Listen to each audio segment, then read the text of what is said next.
I am at this is my music sort of theatre hall. It's quite amazing actually.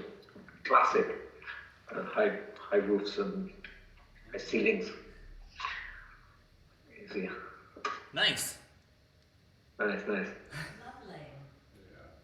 Yeah, it's lovely. I love it. It's got this very classic sort of feel.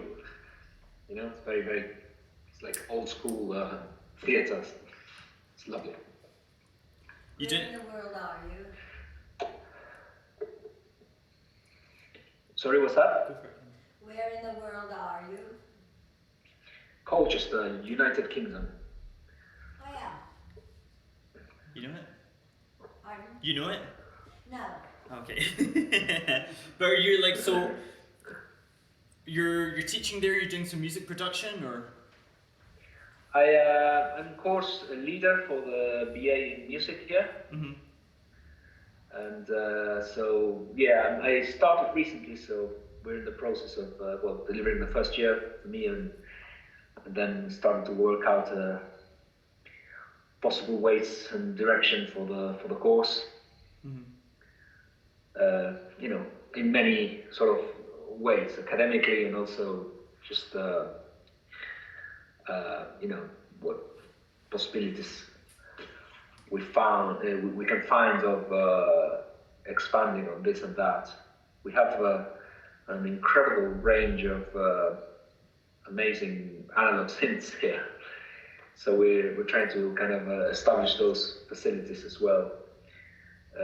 But it's a course that has a great tradition within classical music. It used to be a classical, renowned, you know, around Europe for its delivery of classical music a few decades ago. And now it's moved onto popular music and still does classical, but it offers a wider range of styles and so on. And I'm pushing that even further towards, you know, expanding towards electronic music and avant-garde music and more experimental sort of options as well for students. That's more your interest, Okay. right? Yeah, and it's the width of it is my main interest. The ability is to try and kind of fit within the HE structure, a very student-centered, learner-led, as they call it, teaching, where the student develops their own kind of thing. They're not having to respond to a program that dictates what they need to know. They kind of determine what they need to know, and then they go and learn it. So they take responsibility for their lives as opposed to being shaped by someone else. So it's a really fantastic opportunity because my ideas are being well received. We just have to figure out the practicality of everything, particularly with regards to the HE sort of environment, which has its rules and so on. But a similar project to what I do in my art, particularly in SNS Sensation, you know, this search for freedom. You can bring it into education and it becomes as exhilarating, you know. And you're also bringing it into other people's lives, not just your own, you know. It's not just your audience following your journey, trying to figure out what freedom means, but you actually bring in these kind of concerns to the musicians of the future, or rather the young professionals of today. Mm. How much time are you getting to spend on your own like musical projects? Less, but I still, it's a great arrangement where I still get enough time to produce my work.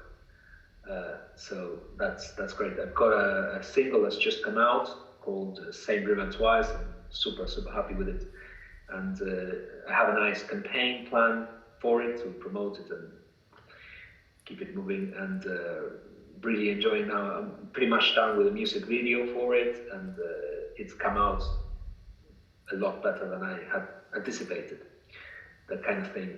I'm actually for the first time working with stock footage, which I was very reluctant to. It's about selection really, and you think, I forgot that it was about selection, that you're not creating, you're selecting.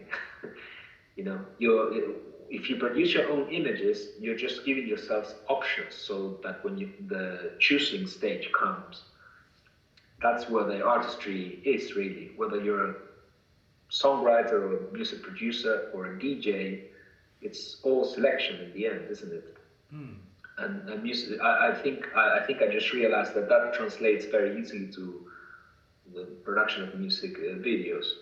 And I think it particularly works well when you can mix your own work with the stock footage, and it's particularly good when you can be humble in your choices of stock footage, when you can keep it consistent with the general sort of style and the ideas around the music video. They can be quite spectacular images, but they shouldn't look too overproduced. And that's, I think, the secret of working with stock footage, that you're not trying to be this fancy, high-budget sort of music video when it was never what you wanted anyway. So you just have to be, you have to take your time to select the right footage. But what starts to happen is this massive clash between, not clash, but rather putting music to images and putting images to music, where the whole thing sort of takes off and it just kind of explodes, and this amazing kind of waterfalls that I found for the song are just blowing my mind every time I see them. And it's just a simple shot,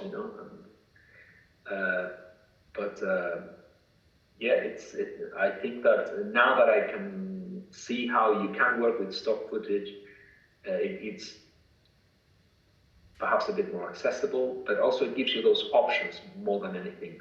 The options of thinking, what images do I select? What are the ideas behind the image that you select? And then you find the image that will more or less work, and you treat it accordingly until it does work, and then it's yours. It's no longer someone else's. That's really interesting. Do you know, I just made a selection of stock footage to music for a project that we're doing. But the idea is that it was owned by a character who makes bad audiovisual art, so it didn't need to be good, luckily. But while I was doing it, you notice things. I was like, okay, there's fire in that clip, there's fire in that clip, and then you put them together, and it feels like you're creating some sort of thematic story out of existing material. And I thought, there is an art to this, and it can go on forever if you want, Yeah, I think that's the key thing, that you don't lose sight of the fact that it's about the piece. It's not about the production value, but the value is in the ideas, not in the production. But you shouldn't be, as you said before, make sure that if you are using stock footage, that you're not ending up with a good video, because we'll have to make sure that we don't produce good work ever. I don't have many concerns about that myself. But you're right. It's like you're not trying to pretend it's your footage, right? Is that what you mean? That you're not trying to. Well, it's not really about. I mean, obviously, you see these bands using this to kind of look more expensive than they are. But I never wanted any of my music to be expensive. And one of the problems that perhaps I had back in the days of Heartbreak was being able to work within an industry that values the expensive, with a band that was proudly and stubbornly cheap. It was absolutely essential for both Ali and me that that there was an element of cheap art, or at least art that didn't look expensive. You don't want to be producing expensive art. That's one of the biggest betrayals, I think, in art making, because social injustice immediately sort of rears its ugly head. Injustices of many sorts sort of start to pop up. You need to make sure that you're sticking to your guns. This world is too expensive. We can't afford it. Does that also make it more accessible for a wider audience? Yes. What could you actually? I heard that's about it being accessible to wider audience. Yeah, I guess if it is low budget, then you are Yes. perhaps appealing to a larger demographic. Well, I think that's one of the greatest things about the amazing times that we're living in terms of being an artist, is that with social media,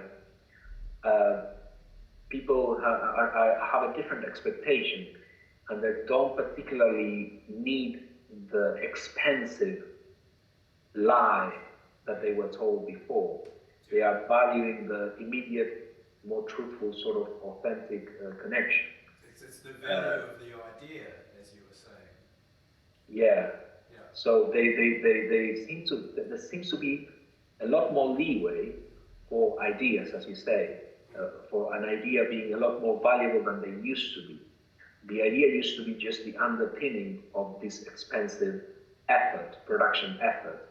And now, increasingly, I think, if I understand you correctly, I think increasingly the idea is taking over and becoming more important, because people shoot their cats chasing their own tails, and they do their own one-man production at home when they come up with really fun videos. And I think people can really appreciate the fact that this is done without, with zero budget, and yet it makes them laugh, and yet they can connect with it. And perhaps they can connect more with it than they can with this really massively well color graded lit and with big production value stuff that they have to. There's probably it takes them a lot more effort to get into a story as we traditionally know it in filmmaking. But you go into TikTok, and in 15 seconds you feel connected to another person, and you value the fact that this is done with a phone and one actor holding the camera. It's wonderful. Very true. So, do you feel like you're getting better at making music videos? You're just still a one-man show making those? I am still a one-man band. Yeah. The thing is, I started using stock footage initially because it was I felt that I just couldn't sustain it. Even though I was still really, really happy with the end results, in general, some of the images I thought, for example, More Fatty, I absolutely love that video, but I'm not entirely happy with every image. There's a couple of images of trees that to be honest, I don't think are as well finished as some of the other stuff.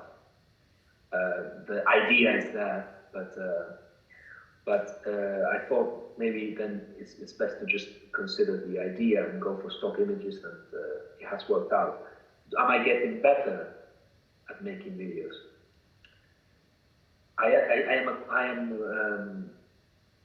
I'm acquiring a much stronger sense of identity in what I do. I'm becoming more and more of an author in my music video making. A lot of the ideas, conceptual ideas, and the philosophical ideas that inform my project conceptually and as a life mission, to find freedom, to find the good questions that set me on fire, then the videos are working well in that direction. They are getting simpler and simpler, and this last video is the simplest one I produced, and I quite like that. It's just this. How about this latest music video? Is that available yet, or you're still working on it? It's no, I'm almost finished with it, but it comes out in a few weeks. I've got this whole structure where you're delivering the music video towards the end of your campaign, when you're about to release the next single. Everything's changed. You see, you're releasing stuff every 6-8 weeks now, and I'm trying anyway. I've not been able to. I've had, I started this job, and there's been other things that got in the way between a More Fatty and this one.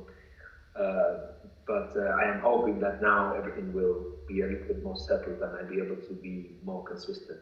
But the idea is now that, as an act that hasn't yet developed a big following, you carry on releasing every 8 weeks or so. But I find that to be a very inspiring situation. I don't just find that it's convenient promotionally. I think it's so much better to be constantly releasing music. And I've taken it to the next level as well, because I've been doing a bit of reel/TikTok work, where you produce a 15-second piece. It has a little bit of video, but there's not much in the video, but it's a piece of music, but it's 15 seconds long. And I thought, shit, we are in the throes of a whole new music form here. We are used to the 2.5 minute, 3 minute, 5 minute form. We barely ever consider 15 seconds to be a form. It absolutely is a form. And it follows the same logic as a TikTok video, but instead of dealing with earthly matters, it's music. So it takes you out there to be sort of outside, but it takes you there in 15 seconds. Or at least it gives, maybe the logic of it is that it gives you a glimpse of the outside. And I think it's a nice little thing to be offering your audience as they scroll through their feed, and all of a sudden they are reminded that there is life outside themselves, that they can be free.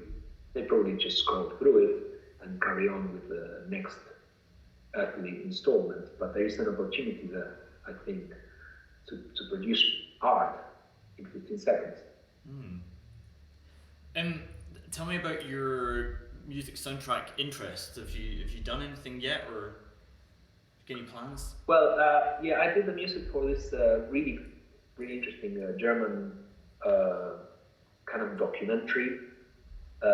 It's a kind of autobiographical documentary that the director did, a really good German director, a very well known kind of actor in the German theater, which is massive, as you might know.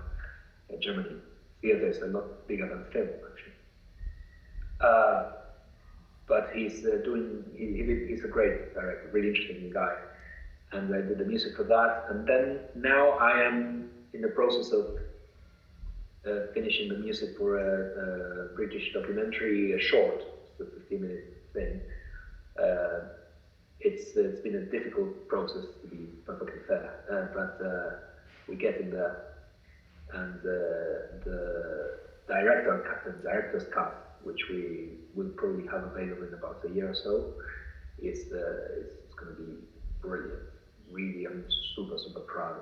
I've done music and the sound design for it, and I'm really excited about the director's cut. The production company's cut is what it is, and it's part of the job, isn't it? As you all very well know.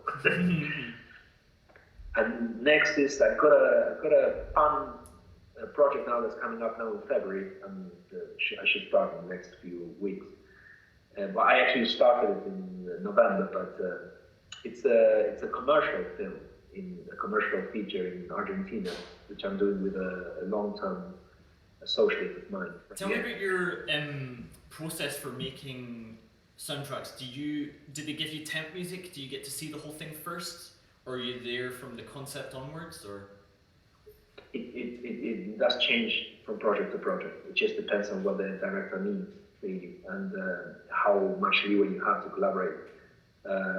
What does happen is the more freedom you have to make decisions, the more powerful the piece ends up being, I think, because you can just work for the film as opposed to trying to fulfill a function.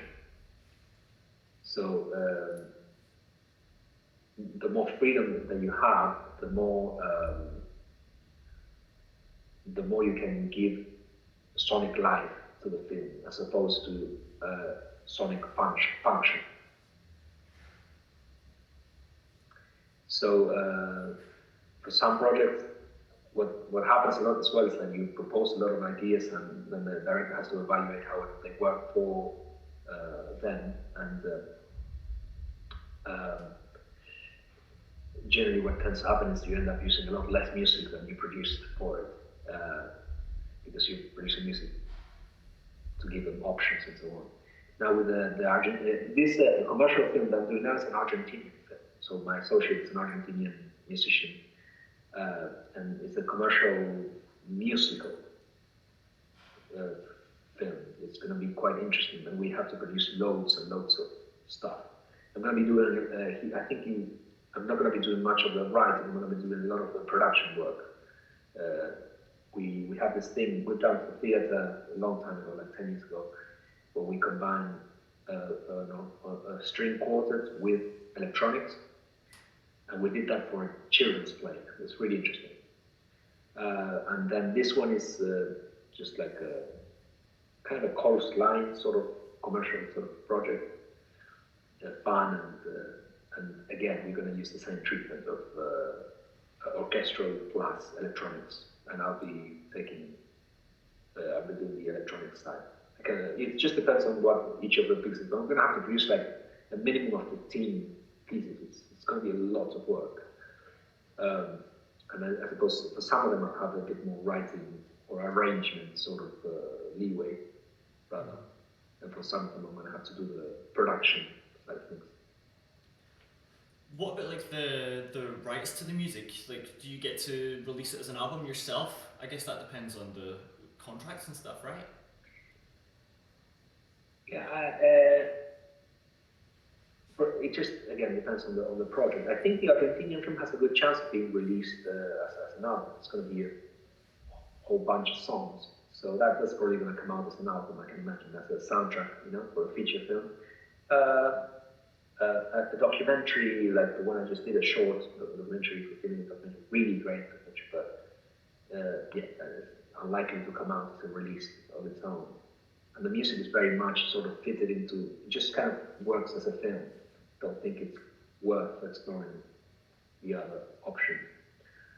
And again, with the German film, there wasn't enough music in there in the end to release it as an album. Also, it ended up being quite functional, the music that ended up being there. So it serves the movie at that point in time. I don't think it works as a standalone thing as much as this Argentinian film will probably do. But you're still not a fan of albums? No.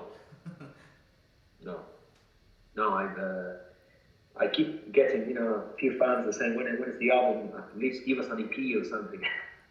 So there's a little bit of pressure, but I think people understand that things have changed and albums come a lot later. But at the same time,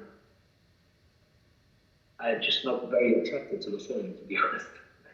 I will eventually do it because once you develop a certain following, you need to have a big release in order to engage people and that they feel part of. But if I could somehow, I think we talked about this the last time that we talked. The single is the song. It's that precious thing called the song that gets a little bit lost in an album. The album is a journey through songs. The single is the song, and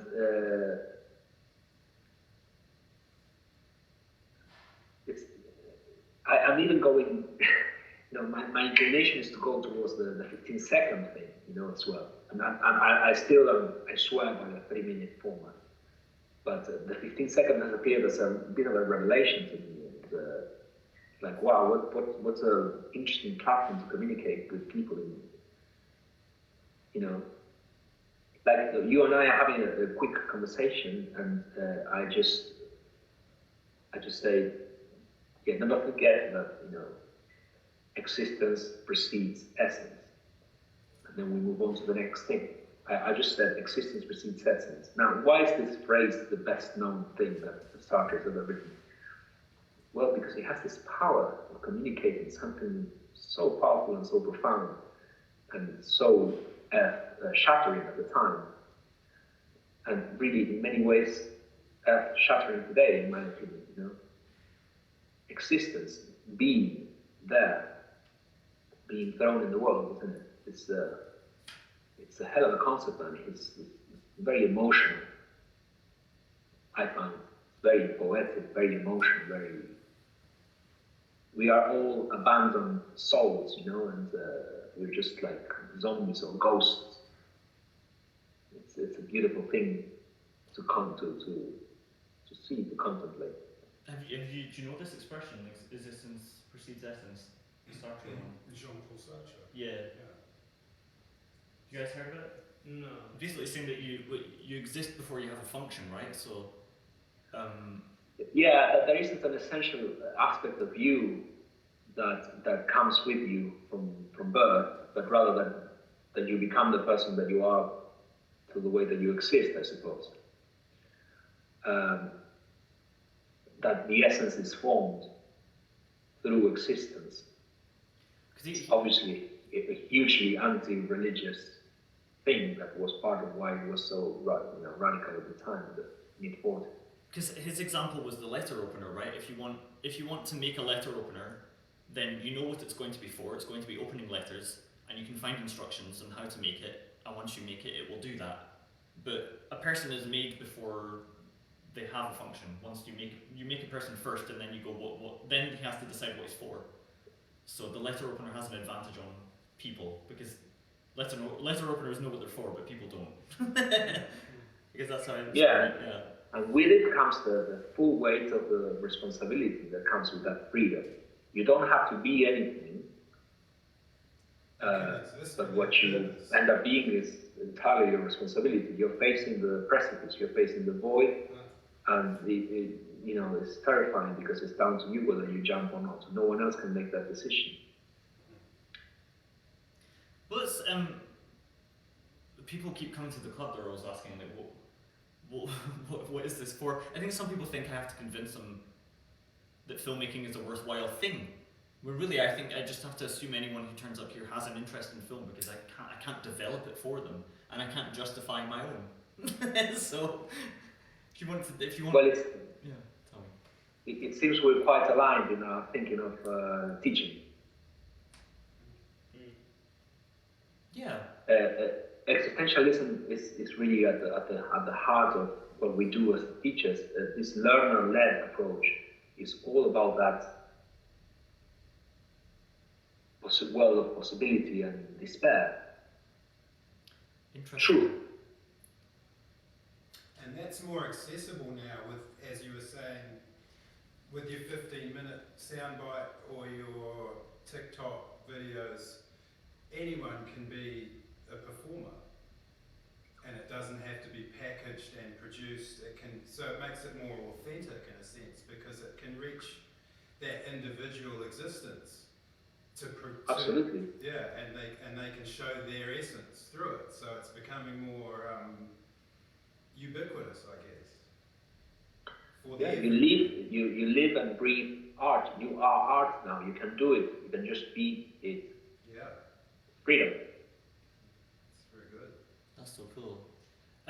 Before you could do it, but you had to kind of put it in the drawer and just wait until most of the time it never came out until at least you were dead. Yeah. So what's the point in that?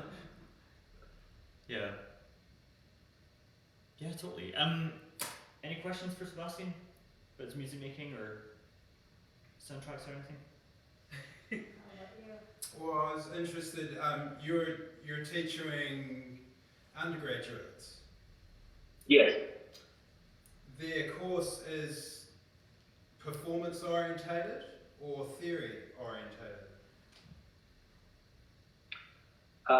No, it's kind of production.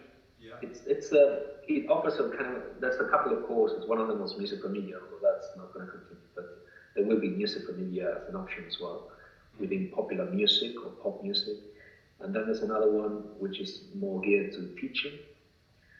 And it basically, from a practical point of view, once the students graduate, they can do a postgraduate, something like a PGCE or a QTS, which gives them teaching qualifications.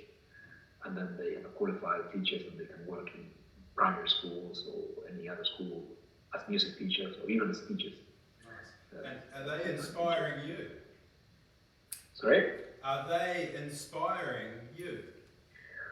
Yes, it's a platform for discussion. You know, not everyone is agreeing on this way of doing things, and not everyone is as happy with that freedom. It's you know, it's a bit of a privilege that you're bringing into the problem. You know, because I'm privileged to be able to embrace freedom. A lot of people are, for many reasons, are not. It's just too much. They can't do it. They're terrified, not just of the freedom itself, but of the consequences. And you know, you can't blame them. That really makes sense. There's something that happens in this club that basically, I try to say, like, you've all got iPhones, you've got whatever, like, you can start making films whatever you want. And I think the fear, I guess you could describe it as the fear of freedom, is like they're waiting for somebody to give them permission or waiting for somebody to validate what they're doing. Really, I think as an adult, making art, like, it can't be done, or it's not the point, or it doesn't feel good, or I don't relate to that desire for validity, I suppose.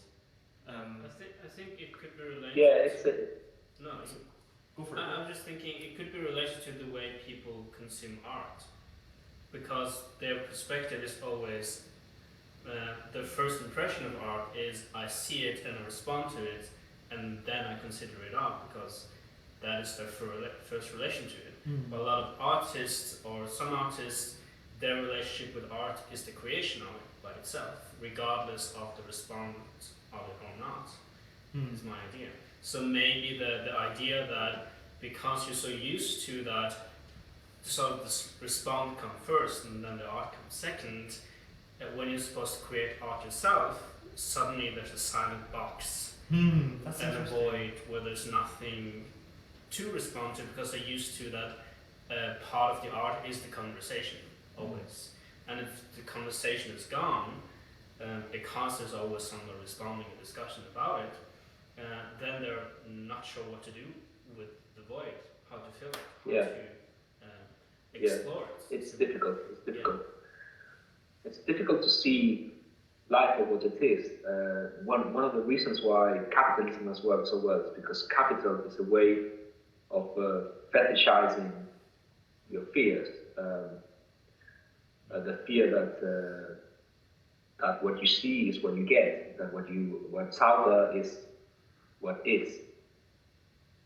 I mean, and as you're saying, capitalism also has the thing where it's always trying to take your attention, so it's always delivering you something. So you're always used to, like what I was saying, always used to get something and then you can respond to it. Instead of, if you had no capitalism and you sort of get to the point where, okay, nobody is trying to get me, nobody's trying to sell something to me, so there's nothing, suddenly you, the consumer, is the seller in a way. Suddenly you need to figure out who is this for and what is this for. But you're so used that everyone else or anything else is trying to sell you something. Exactly. I mean, it's people are creatures of habit. You know, they like habit and they like what they know, and bringing anything that is so radically new and we also don't have all the answers. You know, this is a fairly new approach to things, but we do know that what we did have didn't really work. It wasn't optimal in any way either. Whether it's about consumerism or about education or about art making. Things haven't worked very well so far. We've gone a long way, we've gone very, very far, but we're still nowhere near anything remotely like freedom. I think there's also this element of it's so easy to judge what you have and constantly say this isn't working, but it's so hard to figure out how to solve that, because this resolution is usually somewhere where nobody has experimented yet. It's usually somewhere you don't know how to create the structure, create the solution, because somebody who is really good at thinking, you can say outside of the box. Did you? Okay. Outside of the box are used to always dwell in the places where the structure isn't there anymore, basically. And the rules are easy to follow, yes, but it's also easy to hate and easy to criticize, because that all those kind of stuff are easy. But the moment of creating new rules and trying to experiment and figuring out how to break those, that is always the hard part. And it's, I think, a lot of art, regardless of the medium, it's sort of the hardest part. It is figuring out how to remove yourself from those rules, because you're so used to, as you say, those habits and those influences constantly. It's a sadness that we haven't figured that out, because all of our lives are largely wasted in trying to figure out pointless riddles with what you're meant to do. Because the answer is not simple, but the answer is being. And by being you develop. By creating you get better at creating. By thinking you get better at thinking. And all these things are connected, but that's being. That's all comes down to being, to truly being. You know, not to for example, if you're watching telly or something, or Netflix or whatever, or YouTube, and you start to feel depressed or slightly bored because it's the same thing or whatever. I feel like I'm true, authentic being is saying, I'm bored. This isn't working. Also, authentic being is saying, all the other times that I was bored, how did it work out for me? You just have to be in many ways. But you do, as someone was saying just now, you do need that validation. Because there's too many voices saying things do need to be validated. We need law.